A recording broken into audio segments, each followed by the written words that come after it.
Namaskar aspirants, welcome to this special Rungta IAS Academy Explainer. If you're targeting that top rank, you know General Studies Paper 2 is absolutely crucial. So today, we're unpacking a really hot topic for your polity syllabus, the Right to Education Act. We're specifically zeroing in on the heavily debated Section 12(1)(c) and decoding what it actually means for social inclusion in India. Let's get right into it, because this brings us to a core constitutional debate that the UPSC absolutely loves to test in the mains examination.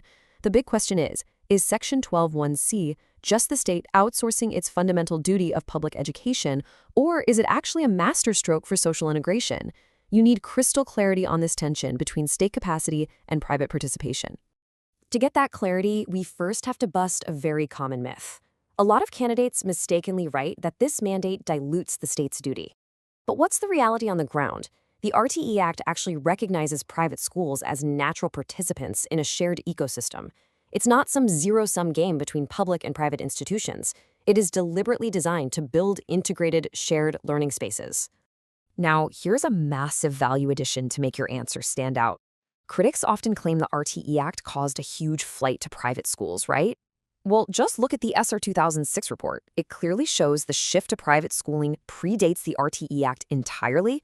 Declining government school enrollments are really rooted in systemic issues, like a lack of basic infrastructure and teacher absenteeism, not Section 12(1)(c). Drop this data point in your critical analysis to really impress the examinant. We also have to acknowledge the staggering scale of what's actually working. Since the rollout, over 5 million children from disadvantaged backgrounds have entered these previously out-of-reach educational spaces. Just think about that number. And they aren't dropping out. Average retention rates are sitting at over 90%.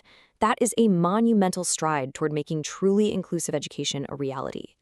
So grab your pens and note this down for your mains prep.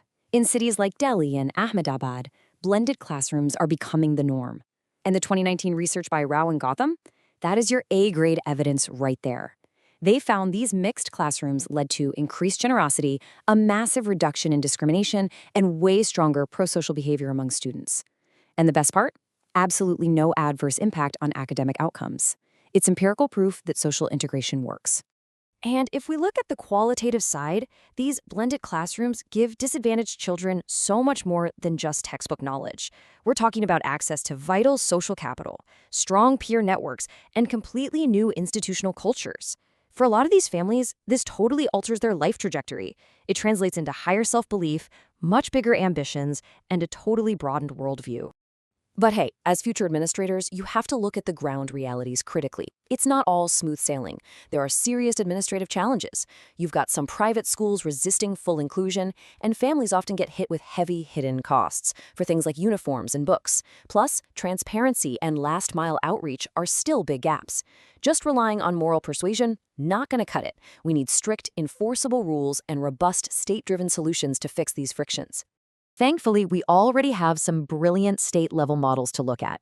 For the Way Forward section of your answer, you absolutely must mention the Digital Admission Systems and Online Management Information Systems, or MIS. States like Rajasthan, Gujarat, and Delhi have implemented these exceptionally well. They've centralized and streamlined reimbursements, making the whole process transparent with very low discretion.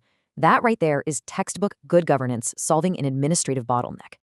Which brings us to the perfect concluding thought for your essays or answers. The Supreme Court's reaffirmation of Section 12(1)(c) makes the stance incredibly clear. This is neither a retreat from public education nor a blanket endorsement of private schooling. The debate has moved on. The core challenge now isn't constitutional, it's purely administrative. States just need to step up, ensure timely reimbursements, eliminate hidden costs, and strictly enforce the norms.